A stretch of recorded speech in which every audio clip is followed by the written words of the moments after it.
बिस्मिल्लाहिर्रहमानिर्रहीम। अस्सलाम वालेकुम। शहबाज़ आईटी एकेडमी की तरफ से मोहम्मद शहबाज़ आपके खिदमत में हाज़िर है। आज हम पढ़ेंगे माइक्रोसॉफ्ट एक्सेल कंप्लीट कोर्स की क्लास 25 को। तो मैं माइक्रोसॉफ्ट एक्सेल की एक फ़ाइल ओपन कर लेता हूँ और आज के इस क्लास के अंदर हम देखेंगे कि हम पिवट टेबल को कैसे यूज़ कर सकते हैं। देखें, ये सारा का सारा हमारा कंप्लीट हो गया था और इसके अलावा जो होम का टैब है ये कंप्लीट हो गया था। अब हम पढ़ेंगे इंसर्ट के टैब में और सबसे पहला ऑप्शन यहाँ पे है पिवट टेबल। अच्छा, इससे पहले मैंने एक पिवट टेबल के ऊपर वीडियो बनाई थी, यूट्यूब के ऊपर डाली थी, लेकिन वो कुछ गाइडलाइन का इशू आ गया, उसकी वजह से वो डिलीट करनी पड़ी मुझे। क्योंकि जो मैंने इसमें कंपनी का डाटा यूज़ किया था वैसे तो वो डमी डाटा था, रफ़ डाटा था, कोई एक्चुअल डाटा नहीं था, लेकिन उसके बावजूद यूट्यूब ने उसके ऊपर ऑब्जेक्शन किया तो मुझे वो वीडियो को डिलीट करना पड़ा। तो मैं दोबारा से वीडियो रिकॉर्ड कर रहा हूँ। तो देखें, इन होम का टैब हम पढ़ चुके हैं और होम के टैब के पढ़ने के बाद आज हम पढ़ेंगे इंसर्ट के टैब में और जो फर्स्ट ऑप्शन होता है पिवट टेबल का, इसको पढ़ेंगे। देखिए, पिवट टेबल एक्चुअली क्या है। पिवट टेबल यूज़ होता है डाटा को फ़िल्टर करने के लिए और डाटा में से अपनी मर्ज़ी का रिज़ल्ट या आउटपुट लेने के लिए। अगर आप अपने डाटा की जो है वो रिपोर्ट्स जनरेट करना चाहते हैं तो इसके लिए हम पिवट टेबल को यूज़ करते हैं। पिवट टेबल एक फ्लेक्सिबल टूल है, इसमें आपको कोई फार्मूलाज़ की ज़रूरत नहीं होती, आप बहुत ही आसानी के साथ अपनी मर्ज़ी का रिज़ल्ट ले सकते हैं। दूसरी अच्छी बात इसकी ये है कि बिल्कुल ऑटोमेटिक होता है, तो आप इसमें जो भी काम करते हैं टोटली ऑटोमेटिक होता है, कोई फार्मूला नहीं होता, लेकिन उसके बावजूद ये चीज़ें ऑटोमेटिक होती हैं। आप अपनी मर्ज़ी का जो डाटा से आउटपुट लेना चाहते हैं उसको आप एक मरतबा सेट कर दें, फिर आप डाटा के ऊपर काम करते जाएं और उसको रिफ़्रेश करते जाएंगे तो ऑटोमेटिकली आपकी जो आउटपुट हैं वो आपको मिलती रहेंगी। ये जस्ट वन टाइम की मेहनत होती है अगर आप एक कंपनी के अंदर काम कर रहे हैं। आपको एक एग्जाम्पल दिखाता हूँ। देखिए, मेरे पास एक डमी डाटा है, ये एक डमी डाटा है। ये एक प्रोडक्ट्स की सेल है कंपनीज़ की, उसका रिकॉर्ड है। तो डाटा जो है ये डमी है, तो ये मेरे पास एक डमी डाटा है। तो इसमें देखें क्या है, प्रोडक्ट्स हैं, प्रोडक्ट्स मैनेजर्स के नाम हैं, इस तरह से हम किस रीजन में सेल की, क्या प्रोडक्ट सेल की, उस वक्त क्वार्टर कौन सा है, इससे यूनिट कितने सोल्ड हुए, यूनिट प्राइस क्या है, प्रॉफिट क्या है, प्रॉफिट मार्जिन, टोटल सेल, और ये सारी की सारी चीज़ें। तो ये मेरे पास एक रफ सा डाटा है। अब मैं ये चाहता हूँ कि भाई मैं रीजन्स के हिसाब से सेल को एनालाइज़ करना चाहता हूँ कि भाई साउथ के रीजन में इस साल कितनी जो है वो सेल हुई है, या ईस्ट के या वेस्ट के रीजन में कितनी सेल हुई है, या फलाने एग्जेक्टिव 2 ने कितनी सेल की इस ईयर, या रीजन 1 में या रीजन 2 में। इसी तरह से अगर मुझे ये देखना है कि भाई साउथ रीजन में कीबोर्ड कितने सेल हुए हैं, माउस कितने सेल हुए हैं, लैपटॉप कितने सेल हुए हैं, तो जब कंपनीज़ के अंदर आप काम करते हैं तो वहाँ पे तमाम के तमाम जो चीज़ें इसकी ज़रूरत होती है ताकि आप जो है फ्यूचर की मार्केटिंग, फ्यूचर की प्लानिंग को कर सकें। तो फ्यूचर की प्लानिंग को करने के लिए ज़रूरी होता है कि आप अपने डाटा को एनालाइज़ करें और उसको एनालाइज़ करने के बाद उसका जो है वो रिज़ल्ट आउटपुट उसका निकालें और उसकी बेस के ऊपर फिर आप फ्यूचर की प्लानिंग करते हैं कि आगे हमें प्रोडक्ट्स को कैसे लेके चलना है। तो पिवट टेबल के अंदर हम यही देखते हैं कि हम इन चीज़ों को एनालाइज़ कैसे कर सकते हैं। तो देखिए, मेरे पास एक डाटा है, तो ये डाटा है, इसकी मैं जो एक्सेल की जो शीट है, अगर आप प्रैक्टिस करना चाहते हैं तो नीचे डिस्क्रिप्शन में इसका डाउनलोड लिंक दे दूंगा और इस तरह अपने टेलीग्राम चैनल के ऊपर भी इसकी एक्सेल की प्रैक्टिस फाइल डाल दूंगा, आप वहाँ से भी इसको डाउनलोड कर सकते हैं अगर आप इसी डाटा के ऊपर प्रैक्टिस करना चाहते हैं। ये डाटा काफ़ी ज़्यादा है, तकरीबन 1000 से ज़्यादा का, तकरीबन 1000 स्टॉक डाटा है ये, तो काफ़ी ज़्यादा डाटा है। तो आप इसके ऊपर पिवट टेबल को बहुत अच्छी तरह से प्रैक्टिस कर सकते हैं। आज हम पिवट टेबल को कैसे क्रिएट करते हैं इसको देखेंगे। तो इंशाल्लाह जो पिवट टेबल की सीरीज़ है तकरीबन 4, 5, 6 वीडियोस तक भी जा सकती है। हम कोशिश करेंगे कि छोटी छोटी वीडियोस के अंदर इसके मुख्तलिफ पार्ट्स को कवर करें ताकि आपको हर चीज़ आसानी के साथ समझ आ सके।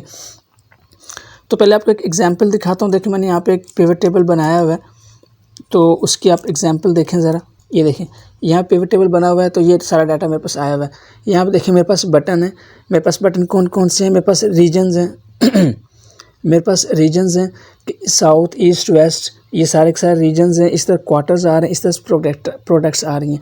अब अगर मैं ये देखना चाहता हूँ कि भाई मैंने ईस्ट के जो रीजन है इसमें कितनी सेल हुई, तो यहाँ पे आप देखेंगे लेफ़्ट साइड के ऊपर ऑटोमेटिकली प्रोडक्ट्स अपडेट हो गई। अब मेरे पास सिर्फ ईस्ट के अंदर जो मैंने सेल की है उसके डाटा आ रहा है कि कौन सा प्रोडक्ट कोड, कौन सा है, प्रोडक्ट का नाम क्या है, इस तरह से उसकी यूनिट प्राइस और ये सारी चीज़ें यहाँ पे आ रही हैं। इस तरह से अगर मैं ये देखना चाहता हूँ यार ईस्ट में तो सेल की है लेकिन सेकंड क्वार्टर में कितनी सेल की, अभी तमाम के तमाम क्वार्टर्स आ रहे हैं मेरे पास, मतलब पूरे साल की जो है ये सेल रिकॉर्ड आ रहा है। तो मैं थोड़ा सा अगर आपको नीचे करके दिखाऊँ तो देखें ये पूरे साल का सेल रिकॉर्ड आ रहा है। अगर मैं ये चाहता हूँ नहीं मुझे ईस्ट रीजन में सेकंड क्वार्टर की बताओ, तो मैं जस्ट क्वार्टर 2 के ऊपर क्लिक करूँगा तो अब आप देखेंगे कि मेरे पास जो है वो सेकंड क्वार्टर की सेल आ जाएगी। इसी तरह से अगर मैं कहता हूँ थर्ड की दिखाएं तो फोर्थ की दिखाएं, तो इस तरह से मेरे पास देखें यहाँ पे प्रोडक्ट्स अपडेट हो रही हैं। अच्छा, ये मैं कहता हूँ कि यार फर्स्ट की और सेकंड की इकट्ठी दिखाओ, तो आपने क्या करना है, अपने कीबोर्ड से कंट्रोल दबाना है और सेकंड के ऊपर भी क्लिक करना है। तो आप देखें अब आपको 2 रीजन्स के दिखा रहा है। मैं कहता हूँ 3 की भी साथ ऐड कर दो तो देखिए अब आपको 3 रीजन की भी सेल दिखाएगा, आपको यहाँ पे इसका जो इम्पैक्ट है वो आपको यहाँ पे नज़र आएगा। इसी तरह से अगर आप ये कहते हैं यार नहीं मुझे नॉर्थ के रीजन में बताएं, अच्छा देखिए अगर आपने फ़िल्टर लगा लिया, अब आप इसको हटाना चाहते हैं तो यहाँ पे क्रॉस के ऊपर क्लिक करते हैं तो ये फ़िल्टर्स क्लियर हो जाते हैं, अब तमाम के तमाम मतलब शो करता है। आपने कहा नॉर्थ के रीजन में बताएं, Q2 में बताएं कीबोर्ड कितने सेल हुए हैं, तो जैसे आप कीबोर्ड के ऊपर क्लिक करते हैं तो देखें सारे के सारे कीबोर्ड्स की डिटेल आ गई है कि इतने इतने कीबोर्ड इस मॉडल के जो है वो सेल हुए हैं, इनकी जो आप एक प्रोडक्ट कोड्स दिए हुए हैं। आपने कहा मुझे लैपटॉप का बता दें कि 2 रीजन में नॉर्थ में कितने लैपटॉप सेल हुए हैं, तो लैपटॉप के साथ यहाँ पे जो उसके मॉडल्स हैं वो आप आ सकते हैं। देखें ये डाटा है, आप उसको अपने हिसाब से कस्टमाइज़ कर सकते हैं कि आप लैपटॉप की या प्रोडक्ट की सीरीज़ लिखें, इसके नंबर्स प्रॉपर एक मेंटेन करके। ये एक डमी डाटा है आपको जस्ट समझाने के लिए। इसे आपने कहा भाई माउस कितने सेल हुए हैं, फर्स्ट रीजन में कितने, सेकंड में कितने सेल हुए हैं, फोर्थ में कितने सेल हुए हैं, तो देखिए यहाँ पे आप ऑटोमेटिक हर चीज़ है, आप जस्ट क्लिक करते हैं और आपके पास यहाँ पर डाटा जो है वो अपडेट हो रहा है। आपने कहा यार मुझे ऐसा करें कि साउथ रीजन के अंदर फर्स्ट सेकंड और दोनों क्वार्टर के अंदर मुझे बताएं कि कीबोर्ड कितने यूज़ हुए, सेल हुए हैं और माउस कितने सेल हुए हैं। देखिए मैं कीबोर्ड के ऊपर सेलेक्ट किया, कंट्रोल दबाया, माउस को भी सिलेक्ट किया, तो देखिए मुझे यहाँ पे सब बता रहा है कि भाई कीबोर्ड इतने और माउस इतने, सारे के सारे रीजन की डिटेल मुझे यहाँ पर बता रहा है।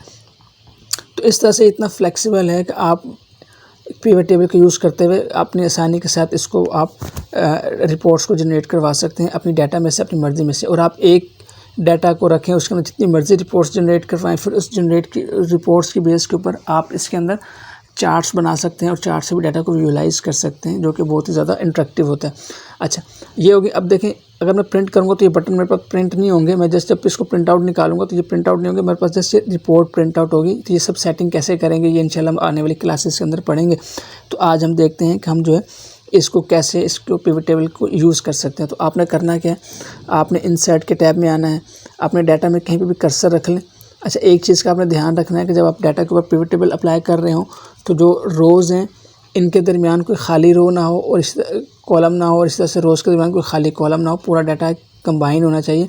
अगर कहीं पे बीच में ब्रेक होगा, अगर आपने कोई एक रो खाली इंसर्ट की हुई है तो फिर वो इस डाटा को छोड़ देगा, यहाँ तक बनाएगा। लेकिन अगर आप रेंज भी देंगे फिर इसमें रिकॉर्ड की जो रिपोर्ट बनती है उसमें काफ़ी ज़्यादा इश्यूज़ आते हैं, प्रॉब्लम होती है। तो इसलिए बेहतर है कि कोशिश करें कि आप इसको कोई फालतू स्पेस बीच में ना हो। हाँ कोई प्रोडक्ट का मिसिंग है कोई तो उसकी खैर है, लेकिन पूरी कोई रो बीच में 2-3 रोज़ ना मिसिंग हो या कॉलम्स मिसिंग ना हो, इससे जो है वो आपको जब आप इसकी रिपोर्ट जनरेट करते हैं तो वहाँ पे आपको इश्यूज़ आते हैं। तो अब देखें इसको बनाना कैसे है, आपने जस्ट इंसर्ट में जाना है, यहाँ पे देखें पिवट टेबल है, आप इसके ऊपर क्लिक करना है तो आपके पास ऑप्शन आ रहे होते हैं फ्रॉम जो है टेबल लेना है, रेंज लेनी है या फ्रॉम एक्सटर्नल सोर्स लेना है। तो ज़रा हमने टेबल से ही लेना है, एक्सटर्नल सोर्स से नहीं लेना। हम जस्ट करेंगे टेबल और यहाँ पे देखें आपके पास एक डायलॉग बॉक्स खुल जाता है, ये देखें। तो यहाँ पे आपने इसका एड्रेस देखें, वैसे तो ऑटोमेटिकली जब आपने डाटा के ऊपर अपना कर्सर रखा होगा तो देखें इसने राइट और लेफ़्ट पूरा डाटा को रेंज में ले लिया, यहाँ पे इसने आपको दिखा भी दिया। थोड़ा सा जूम इन करके दिखाता हूँ।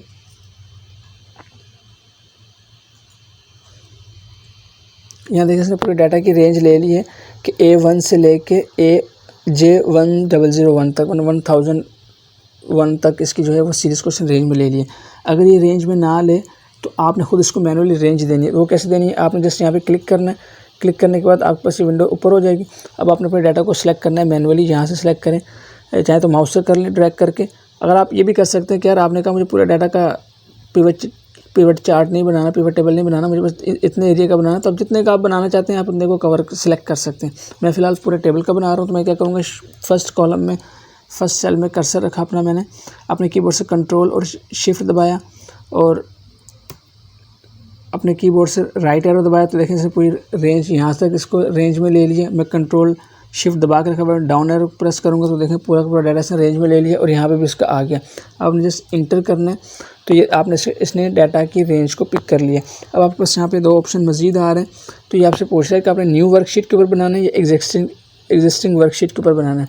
मतलब ये कि अगर आप इसी वर्कशीट के ऊपर यहाँ पे जाकर कहीं खाली जगह के ऊपर इसको बनाना चाहते हैं या एक नई शीट लेके बनाना चाहते हैं, मैं कहता हूँ कि नई शीट ले लो और जस्ट मैं इसको ओके करता हूँ। अगर आप एग्जिस्टिंग के ऊपर रहेंगे तो आप एग्जिस्टिंग के ऊपर क्लिक करेंगे, फिर आपने इसको जगह बतानी है कि कहाँ पे क्लिक करना है। तो मैं आपको दिखा देता हूँ करके, इसको जूम आउट करता हूँ, फिर आपने इस यहाँ पे क्लिक करना है तो फिर आपको बताएगा किस जगह के ऊपर आपने पिवट टेबल लगाना है। तो फिर आप खाली जगह पे आ जाएंगे किसी भी जहाँ पे आप लगाना चाहते हैं।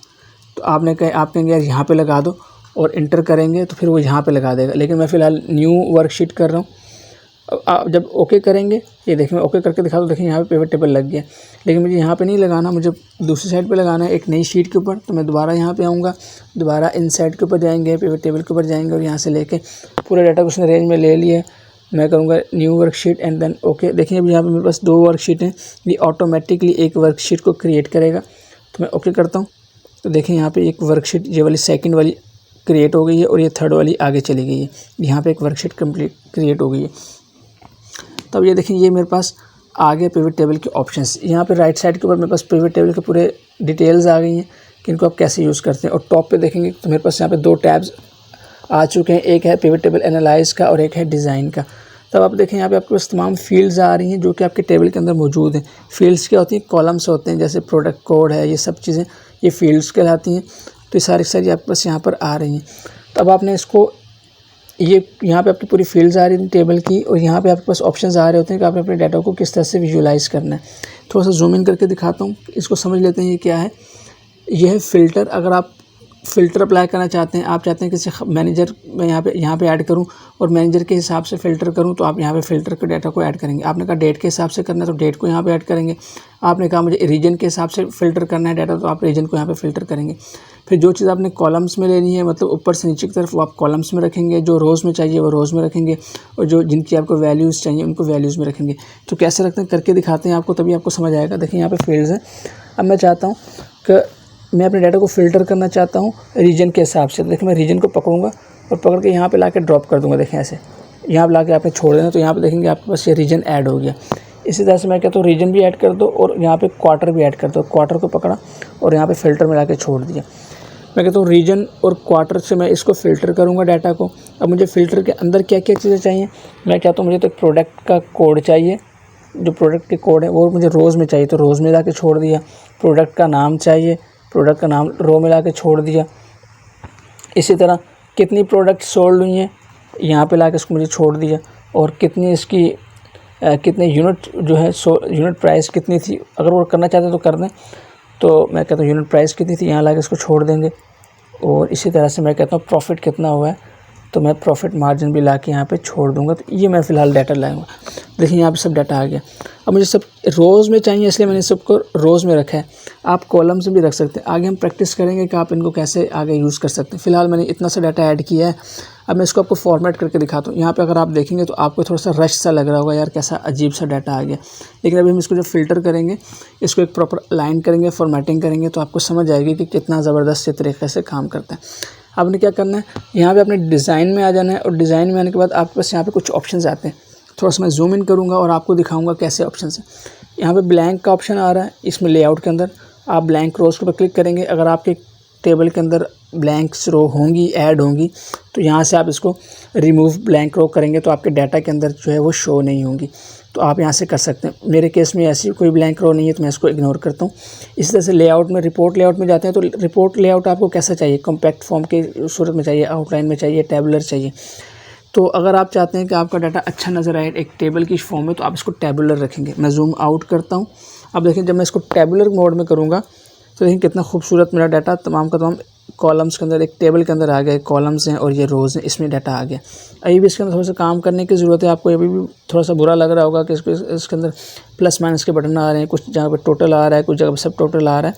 इसको मज़ीद ठीक करते हैं। मैं थोड़ा सा मज़ीद जूम इन करता हूँ ताकि आपको ऑप्शंस क्लियर नज़र आएँ। तो रिपोर्ट में हमने बता दिया हमें टैबुलर फॉर्म में चाहिए।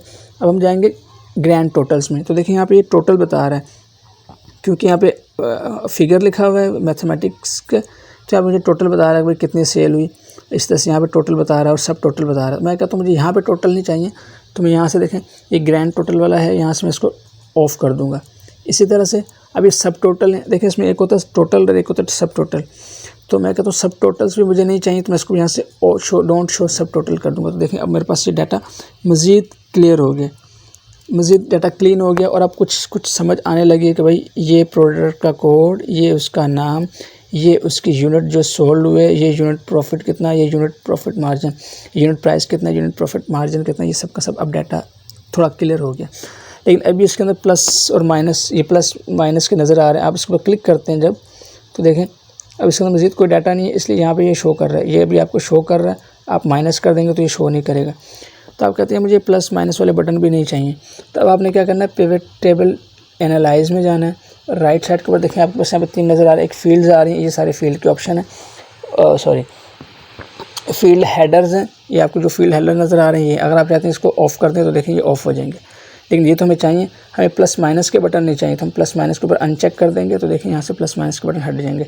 अगर आपके पास ये फील्ड नज़र आ रही है और आप चाहते हैं इसको हाइड कर दूँ तो आप यहाँ से क्लिक करेंगे तो ये भी हाइड हो जाएंगे। मैं फ़िलहाल इसको विजिबल रखूँगा ताकि मुझे काम करने में आसानी हो। तो देखिए मेरा जितना डाटा मेरा यहाँ पर था उसमें सारा उसने यहाँ पे ला के डाल दिया, लेकिन जितने मैंने फील्ड सेलेक्ट किए हैं बस उतने शो किए। ये मुझे टोटल शो कर रहा है। मैं कहता हूँ नहीं, अब मुझे आप शो करें रीजन के हिसाब से। मैं कहता हूँ ईस्ट में मुझे बताओ कितनी सेल हुई। तो अब देखिए ये डाटा मज़ीद फ़िल्टर हो गया, अब ये जस्ट ईस्ट में बता रहा है कितनी सेल हुई। लेकिन मैंने कहा ईस्ट में तो बताओ, लेकिन क्वार्टर मुझे अभी तमाम का तमाम साल का डाटा बता रहा है। तो मैं कहता हूँ ईस्ट में चाहिए मुझे फर्स्ट क्वार्टर का डाटा। इसको सेलेक्ट करेंगे और इसको ओके कर देंगे। तो देखें अब ईस्ट में जो फर्स्ट क्वार्टर का डाटा है वो मुझे बता रहा है। इसी तरह से आप यहाँ से रीजन को चेंज कर सकते हैं कि आपने कहा नहीं मुझे साउथ का दिखाओ या नॉर्थ का दिखाओ, तो आप नॉर्थ करेंगे तो नॉर्थ का दिखाएगा। आपने कहा नहीं मुझे एट अ टाइम 2 का चाहिए, तो आप यहाँ पे सिलेक्ट मल्टीपल के ऊपर क्लिक करेंगे। फिर आपने कहा भाई मुझे ईस्ट का भी दिखाएं और नॉर्थ का भी दिखाएं एंड ओके करें, अब आपको 2 रीजन का दिखाएगा। इसी तरह यहाँ पे कभी मुझे इसमें 2 क्वार्टर का चाहिए, थर्ड का और फोर्थ का, तो आप पहले सेलेक्ट मल्टीपल करेंगे, फिर थर्ड और फोर्थ को सिलेक्ट करके ओके करेंगे, तो अब आपको 2 उसमें से डाटा को शो करेगा, 2 रीजन्स के डाटा को शो करेगा। तो ये सिंपल सा यूज़ था पिवट टेबल का। हमने ये देखा कि हम पिवट टेबल को कैसे ड्रॉ कर सकते हैं, कैसे उसके अंदर फ़िल्टर अप्लाई कर सकते हैं। इसको हम जब नेक्स्ट क्लास के अंदर मज़ीद देखते हैं कि हम इसके अंदर मज़ीद कैसी कैसी वेरिएशन कर सकते हैं, उसको मज़ीद कैसे इस्तेमाल कर सकते हैं। तो आपसे नेक्स्ट क्लास में मुलाकात होती है, तब तक के लिए इजाज़त दें। अस्सलामु अलैकुम व रहमतुल्लाहि व बरकातुहू।